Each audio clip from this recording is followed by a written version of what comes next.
Look around you. Where are you? Where is this place you're occupying?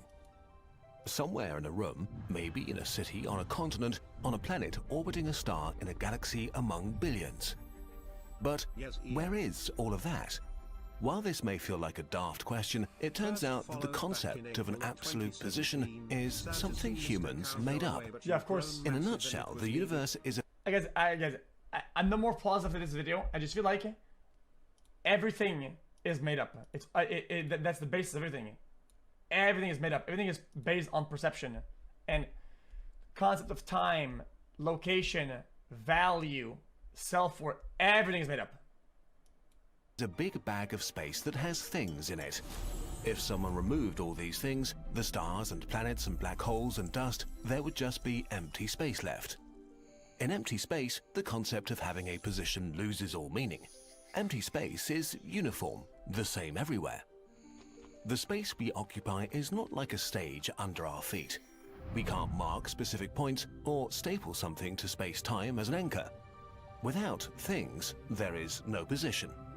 We are really ever only at a position in relation to something else. Which also means that things we take for granted, like up and down, are actually relative too. Okay, let's fill the universe up with things again and try to find out where you are right now, relative to everything else. I'm right here.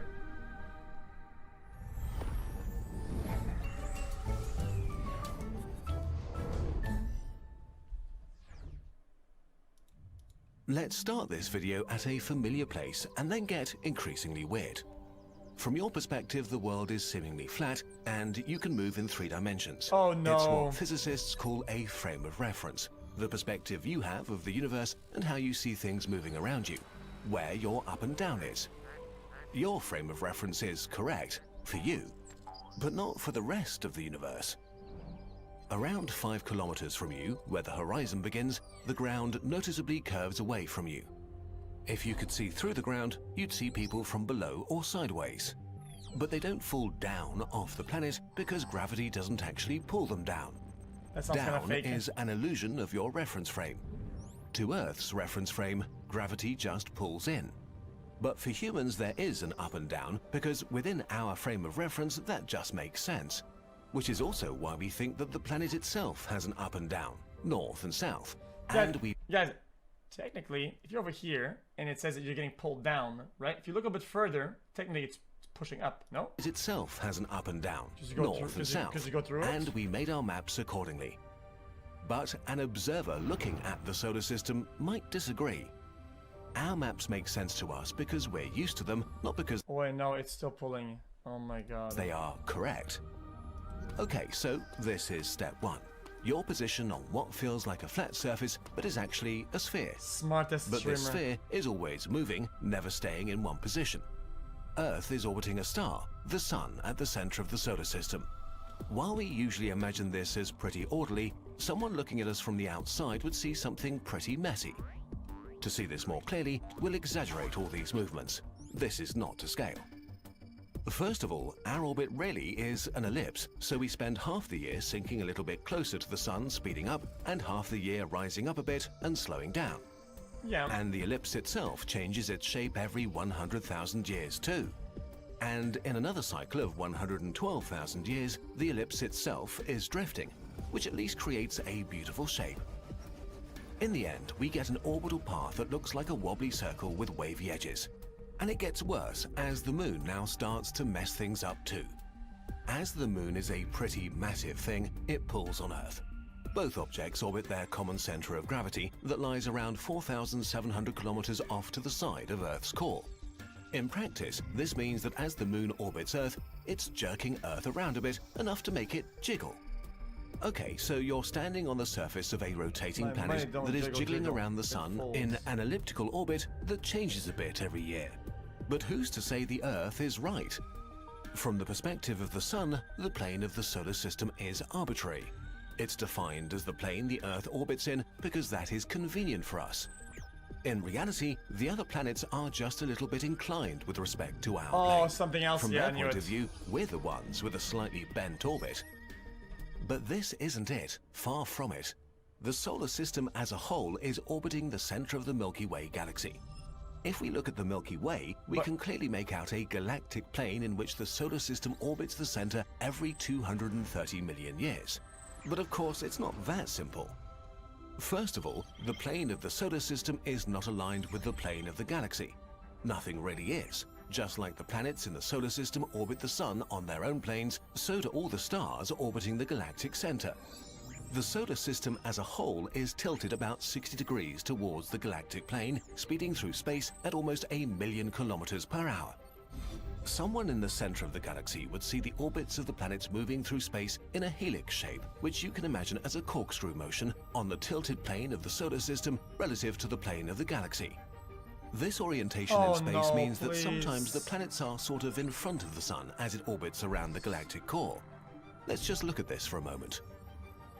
There is a strange and eerie beauty about how our planets and the sun move through space.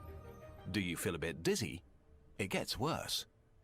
This is still not the whole story, because the mass of the galactic disk is constantly pulling on the solar system too.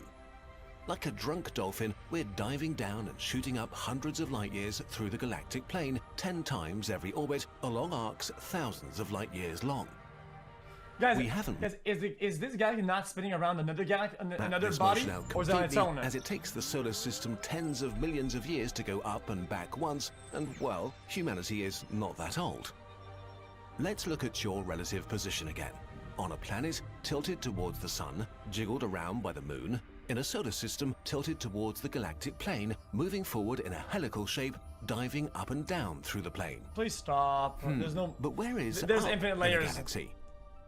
At this point, the frame of reference becomes a bit arbitrary and pointless because of the nature of the universe at this scale. The Milky Way is part of a galaxy group that appears to be part of greater structures like the Laniakea supercluster, which itself is part of the gigantic Pisces-Cetus supercluster complex, and finally a galactic filament that spans hundreds of millions of light years in all directions and orientations. Someone looking right at us from that far away will only see the end of greatness. All stuff appears homogeneous, the same everywhere. This is like a brain. This is like neurons. What if all this is just in somebody's head, in a world where they're bigger? We're just all this is just the end of somebody's greatness. one person's head. All stuff appears homogeneous, the same everywhere. Just like with empty space, when everything looks the same, who's to say anyone's view is better than anyone else's? We've reached the end of our little exercise in cosmic humility. Let's make the journey backwards again, from the indescribably large to the really large to our galactic home, to our galaxy, to the solar system diving up and down through the Milky Way, to the jiggle of existence, and finally, back to you right now, watching this video. If this is all a bit much, don't feel bad. The scale of the universe is brain-crushing, and trying to keep track of how everything is oriented or decide where the best up and down is hard. But it doesn't really matter, because it doesn't change where you are. You're already in the best spot you possibly could be, right here, right now. For all you care, nothing can stop you from being right at the center of your own little universe. Yeah. Perspective really is everything. That's true for the universe we all inhabit, but even more so within your personal universe. The way your life will unfold also depends on what you consider possible. Take us at Kurzgesagt. Our passion is to spark curiosity for science and make videos for free. But this is not a great business model, so we began to create our own lines of science posters, calendars and fun Kurzgesagt merch, pieces of Kurzgesagt that you can take home and touch. And we're doing this with Shopify, who were also so kind as to sponsor this video, which delighted us because we've been using their platform for years now. Shopify is an e-commerce platform that allows you to start and grow your business. And by starting a business, we really do make it from scratch. Bought a container full of juice. I'm wearing it in an alternate universe. I have all times 20. But not just that. If you want to scale your one-man show to a sizable team, then Shopify has the tools to support you on your journey. Looks good though. Now you just have to get started. Go to shopify.com/Kurzgesagt to get a free 14-day trial.